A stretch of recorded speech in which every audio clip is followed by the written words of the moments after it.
what's happening, guys? Anthony here with the Silver Screen Analysis, and today we have another throwback movie review. The Goonies just turned 32 years old, and it's crazy to think that that much time has passed and that I am that much older, but this is still one of my all-time favorites, so what better time than now than to dive into this classic from 1985.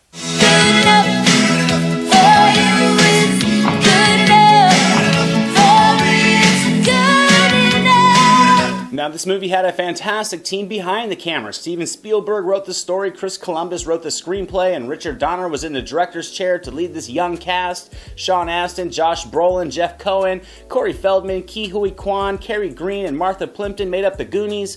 Robert Davi, Joe Pantoliano, and Am Ramsey formed the bumbling criminal family of the Fratellis. This story followed a group of kids living in the Goondocks of Astoria that embark on an important journey when they find an authentic treasure map in Mikey's attic. With his father being a museum curator, Mikey has no doubt that this map is real, so he convinces the rest of his friends to join him on this adventure to find a treasure that will in the end help keep their homes from being foreclosed on and destroyed to make room for a posh coastal country club. There are not many people who haven't heard of the Goonies, and since its release it has developed a massive following consisting of much more than just the millions of kids who grew up loving the film in the 80s. When discussing classic movies of the decade, the conversation would not be completed without mentioning this classic tale of adventure. I can sit back and watch this movie at any time for any reason and still get swept up in it. Now, people usually do not like to watch this one with me, however, because they usually get to sit through this. They're somebody else's dreams. Yeah, but you know what? This one right here. This was my dream, my wish, and it didn't come true. So I'm taking them back. I'm taking them all back. What can I say? I love this movie, and I could perform every role in this film and edit it together into my own solo Goonies movie if I had the budget and a time machine to take me back to 1985, because clearly doing that at my age now does not exactly paint the healthiest of coming-of-age tales. But it's a fantastic movie nonetheless, and yes, the plot is beyond implausible, and some of the characters and scenarios are extremely far-fetched, but that's just what makes this film the enjoyable adventure that it is. I think the settings add a great deal to the adventure as the group of kids weave their way through the caves and the wilderness and the beaches in search for a treasure that could save all their families' homes, and I really thought this element more than effectively fueled the plot, and it built the desperation for the young characters as you know the stakes that are involved, and you can really sense the pressure that are riding on them to actually find this treasure. Now, being able to connect to the characters is key to the enjoyment of any movie, and the casting in this one resulted in just that. Characters you can invest in. The group of kids were led by a young Mikey who was excellently portrayed by Sean Astin. With his unending determination and the belief that he has in the story that his father tells him, he really keeps this group together and moving,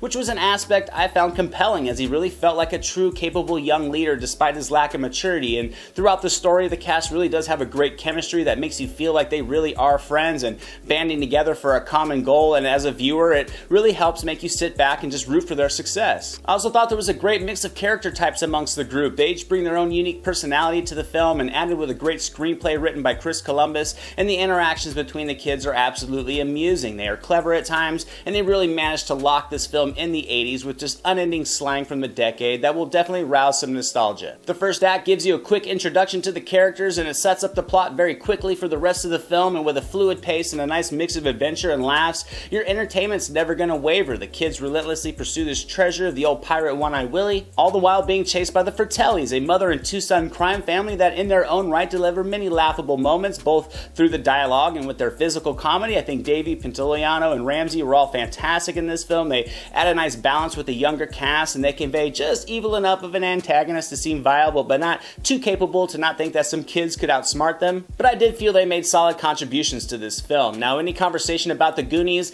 would be lacking completion without mentioning the most memorable member of the cast, that being Sloth. Just as odd as his placement is in this film is the surprising amount of enjoyment that he delivers with his performance. With his, let's say, odd mannerisms and virtually zero backdrop or reasoning, Sloth for me has really gone down as one of the more memorable characters of the 80s. It was a much different time than what we live in now. The stocks in Aquanet soared, the dollar was strong, and movies could implement a character like this without suffering from major backlash. But this film is fun for all ages. It still holds its relevance today. The group of kids, as they hunt for treasure, really learn to believe in one another. They learn to never give up, and along their way, they also learn a lot about themselves. They learn about the value of not casting judgment on others, loving for people for who they are, and that sometimes a person's weaknesses can can really be used as a strength. I thought these subtle messages were all incorporated very well into a wild adventure with some fun performances that were perfect because they weren't perfect. This film does give you a little bit of everything, and I'm going to have to give it a 100% on the entertainment meter. Yes, as you can see, I have changed my grading system from the common letter grading style to this new meter style where I feel like I can give a better representation of the overall fun and entertainment that a film provided for me. So in other words, it is just like any of the other percentile grading systems with nothing more than a fancy little film strip gloss on it, but I think this grading system is going to better represent my experience during a film, and what better one to kick it off with than The Goonies.